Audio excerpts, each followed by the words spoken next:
Milagro, one of my favorite X-Files episodes ever. Begins with a guy, and he's sitting there, and he's writing in front of a typewriter, and then he gets up, and he paces, and he looks at his storyboard, and then he goes out into the bathroom, and he looks all pensive, and he looks at himself in the mirror, and then, out of nowhere, he just takes his heart, and he rips it out of his own chest, and he's looking at it. He's just looking.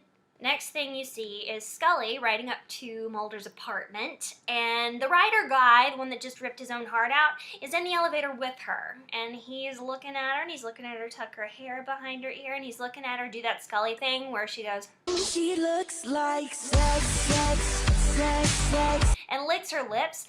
Even though no woman ever does that, stop making us all look bad, Scully. Stop being so damn sexy. She goes in and she's talking to Mulder about this case that they have where somebody has removed the hearts from their victims. The writer is listening through the air vent, and you're like, wonder who could have done that. Also, wonder who he's going to go after next, because that never happens in any other X-Files episodes. Oh yeah, no other freak ever goes after Scully. Actually, the only freak that ever didn't go after Scully was the guy that targeted fat chicks, because that's just not possible. Let's just face it. Next scene, you see this teenage guy is in the car with his girlfriend. He wants to make out. She doesn't because she thinks he wants to go further. Anyway, big misunderstanding. She gets out of the car and starts running. He's like, "But I love you!" And so he's running after her, and he gets tackled and killed by this guy that rips his heart out. Mulder calls Scully from the crime scene. She's in the office. While he's talking to her, an envelope gets slid under her door. She opens it, and it's this pendant, and it's got this burning heart on it. And she's like, "Holy crap, this is from the killer." And Mulder's like, "Ha ha ha, I think not. I think it's your secret admirer."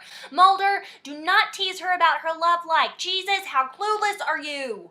You are an Oxford-educated, brilliant, gorgeous, ridiculous idiot. And then Mulder's like, "Hey, I made an autopsy appointment for you, so you can go do this." And she's like, "Thanks, Mom, for making my schedule. I think I'm gonna have to be late for that appointment. I gotta go check something out, okay?" So she walks into this church, and she goes straight up to this painting of Jesus, and he's holding this burning, flaming heart. And the writer is standing there.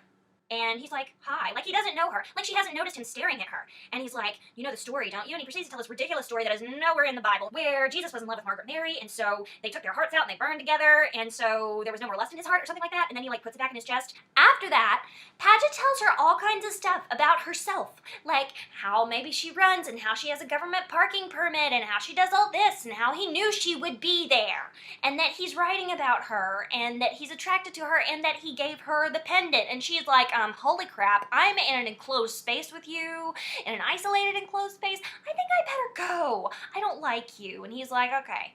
So she goes off to the autopsy. But he said a bunch of really nice things about her, and she's really kind of thinking about it while she's doing the autopsy. I don't know how you can have sexy time thoughts about somebody while you're doing an autopsy, but you can. And with good reason, because let me tell you, this monologue, this voiceover comes on while she's doing the autopsy, blah-de-de-blah, and you see what's going on in her head, and dude, it is hot. This voiceover, even though he's a stalker, it gives me the tingles in a bad place. So Scully goes back to report on the autopsy. She says, "Yeah, hey, guess what?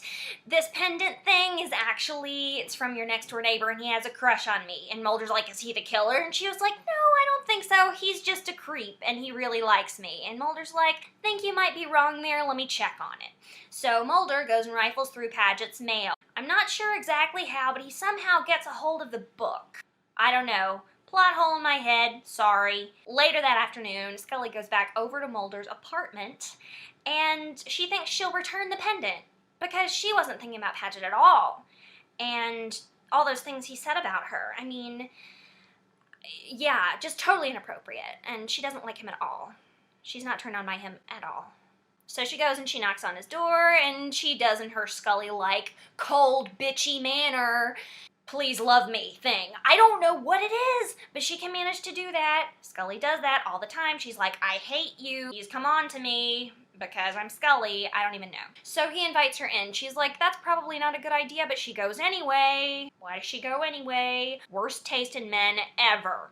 So she goes in there, and she's talking to him. She's like, "You don't have any furniture." And he was like, "Oh, we can always sit on my bed." And she's like, "Oh, okay." So they go and they sit on the bed, and he's all about to get up on that. And then Mulder comes in the door, guns blazing. And he's like, "Scully, I'm gonna arrest this dude." And she's like, "Mulder," indignant, like she always is whenever he calls her on her bad taste. and her bad choices. They put him under arrest. They take him into custody. Mulder has looked at the book, and he's identified this suspect, Ken Nascimento. He's convinced that Paget is the accomplice, and Nascimento, who is a Brazilian psychic surgeon, is the person that's been carrying out the murders. And he asks him all these questions, and Paget does this little verbal semantics tap dance, and it's all really annoying, and Mulder's all ready to stomp out of there. And Scully's like, you know what, maybe he does just imagine it. And he's like, really? Because if he imagines it, it's before it happens. At least I hope it's before it happens, because the book ends so far with you doing it with him in his apartment. And she's like, oh, well, I hope you know me better than that. And he's like, I'm gonna go check out the psychic surgeon. She's like, actually, I've already done that and he's dead. Mulder's like, can't be. And she says, well, he is. He was like, I'm gonna go check it out. So while Mulder's checking it out, Paget writes some more, and the guard brings it to Scully and says, Paget says that this is a confession, but I think he's leading us on. So she reads it. And it's about the girl who ran off into the woods whose boyfriend got the heart ripped out, and she gets her heart ripped out in the manuscript, and you see it happening at the same time. Paget's in custody, so you know he couldn't have done it, but they go out to the cemetery anyway to investigate it. Mulder's looking around, he's like, she's gotta be here, and Scully says, well, maybe not, maybe it's just the book, maybe he wrote it to prove that he didn't do it. And Mulder's like, no, so he starts rifling through this truck of discarded flowers, and they find a dead girl. The only way to catch the killer is to let Paget go and surveil him from Mulder's apartment. So they go back to tell him that, you know, he can go, he can leave. And Mulder's getting really harsh with them, and Scully reaches over and grabs his arm. She says, Mulder. That's it. Just Mulder and an arm grab, and you see Paget look at the look and the arm grab. And when he leaves, he says, thank you. And he turns to Mulder and he says, in my book, I'd written that Agent Scully falls in love, but that's obviously impossible. And Mulder says, why? And he says, Agent Scully is already in love. And just walks off. Awkward turtle. Really awkward moment. Just sitting there. Also, for me, sitting at home, it's like...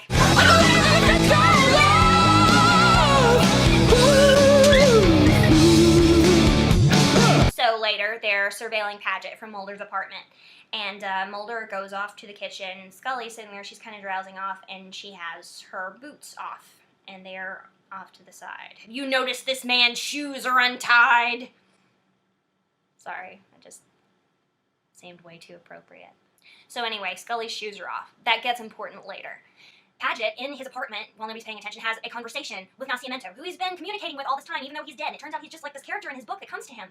And so he says, you have love in your heart, but only because you've taken it away from all these other people. You can't give love.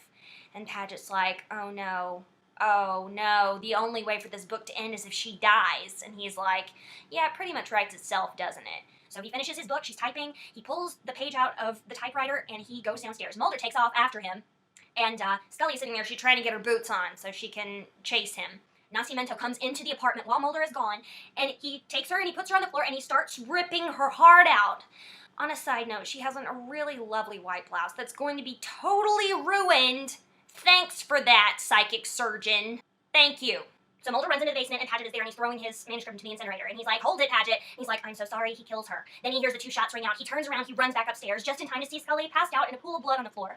He goes over by her to see if she'll wake up, and she does, and she starts clawing at him, and then she's like, oh my god, and she puts her little head in his neck, and it's adorable, and it is so cute and so awesome, because she's coming to him for comfort, and she never does that.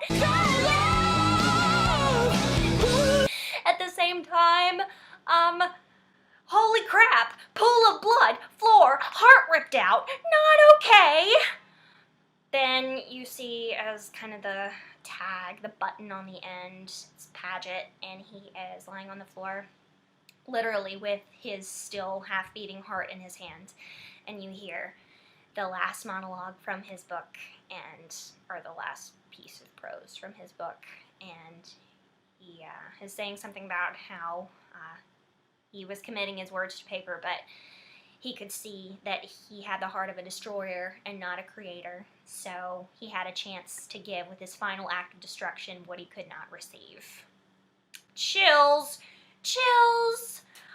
John Hawkes is such a good actor. Just thought I'd add that on the end.